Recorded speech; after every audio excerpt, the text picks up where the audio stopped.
If you're using an Apple iPhone, sometimes you may have deleted photos or videos from your Photos app. If you want to get that photo or video back, you can do that. The thing is, if you've mistakenly deleted that photo or video, it won't be permanently deleted right away. First it'll go to the recently deleted section, then after 30 days only it'll be deleted permanently.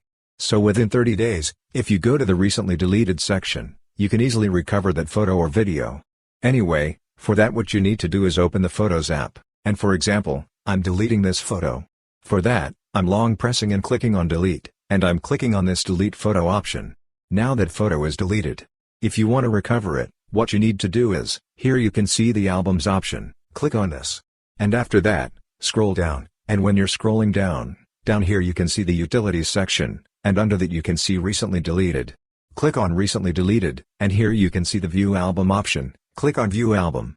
And when you click on that, you'll be asked to confirm your identity with Face ID, and after confirming your identity, here you can see that photo, and if you want to recover it, one thing you can do is long press on that photo or video, and here you can see the recover option. And another thing is, if you want to recover multiple photos or videos, here you can see the select option, click on this and select the photos or videos whichever you want.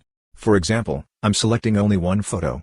After that, here you can see the 3 dots, click on those 3 dots, and here you can see the recover option, click on recover. When you click on that, here you can see a pop-up message, here click on recover photo. When you click on that, that photo or video will be recovered. So this way you can easily recover a deleted photo or video on your Apple iPhone. Hope this video was helpful for you. If you found it helpful, consider subscribing. See you in the next video.